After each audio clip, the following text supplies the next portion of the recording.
saksi dari partai, mereka sekarang lagi bekerja dan tidak ada perjuangan yang sia-sia. Dan tentu saja semua masih semangat dan kita juga semangat. Tadi saya dikasih informasi dari seluruh Indonesia dari hasil-hasil yang ada dan sekarang lagi diakumulasikan nantinya di partai, wabil khusus yang di PDI Perjuangan, maka kita tunggu saja nanti yang sifatnya teknis kawan-kawan TPN yang sudah menyiapkan. Izin Pak, informasinya Pak Presiden dan Pak Prabowo ingin bertemu, informasinya seperti itu, ada tanggapan Pak? Ya aja, masa saya nambah? Bertemu kan boleh. Dalam situasi seperti ini Pak. Pak, melihat hasil quick count yang satu putaran ini bagaimana Pak? Kenapa? Melihat hasil quick count satu putaran ini Pak. Kamu percaya nggak suara saya segitu? Iya. Percaya nggak? Nggak percaya. Oke. Pak Mahfud. Ya. Pak terus Pak ya. Oh iya. Pak Mahfud. Respon Ganjar saat ditanya hasil Pilpres satu putaran, kata Ganjar, "Kamu percaya tidak suara saya segitu?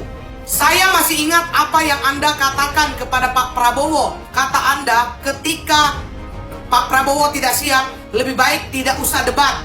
Kata-kata itu saya kembalikan kepada Anda Pak Ganjar. Kalau Anda tidak siap kalah, Anda tidak usah bertanding. Kami pun dari TKN Prabowo Gibran mengumpulkan di setiap daerah, di setiap pelosok Indonesia ini. Dan memang suara Anda yang paling sedikit. Kemarin saya masih ingat Pak Ganjar memberikan nilai 5/10 kepada Pak Prabowo. Sekarang Indonesia memberi nilai tidak lebih dari 17% atau tidak sampai 20% kepada Pak Ganjar. Ini yang dinamakan hukum karma politik. Udah Pak Ganjar, sudahi kemelintiannya ya. Jadi jadilah negarawan yang baik. Salam dari TKN Koprabu. Yang suka video saya silakan follow dan tinggalkan komentar.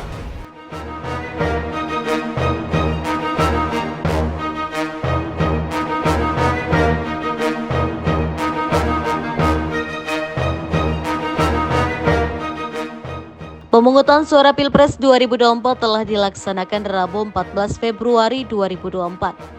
Undang-undang memperbolehkan sejumlah lembaga menggelar hitung cepat atau quick count untuk memprediksi hasil Pilpres di hari yang sama.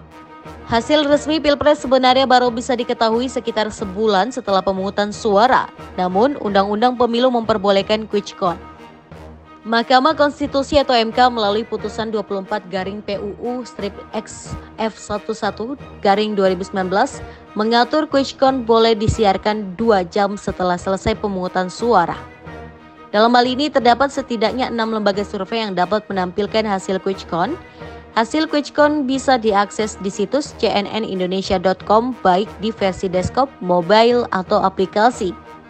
Berikut 6 lembaga survei yang menyajikan hasil quick count Pilpres 2024. 1. Litbang Kompas. 2. Politika Research and Consulting. 3. Poltreking Indonesia. 4. Carta Politika Indonesia. 5. Lembaga Survei Indonesia atau LSI. 6. Foxpol Center Research and Consulting. Diketahui pemungutan suara dilaksanakan pada 7.00 hingga 13.00 waktu setempat. Setelah itu kelompok penyelenggara pemungutan suara atau KPPS akan menghitung perolehan suara di tempat pemungutan suara atau TPS masing-masing. Lalu suara akan direkapitulasi berjenjang mulai dari tingkat kecamatan, kabupaten, kota, provinsi hingga nasional. Rekapitulasi dilaksanakan pada 15 Februari hingga 20 Maret 2024.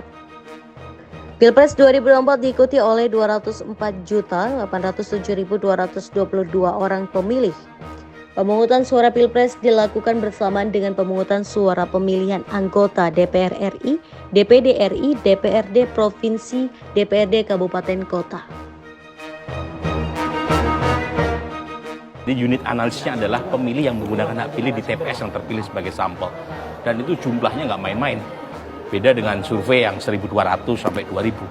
Jadi pada dasarnya 30 sampai 40 hingga 50% itu dari populasi yang besar. Jadi dan terjadi grafik stabilitas suara yang sudah terlihat sejak 5% data masuk.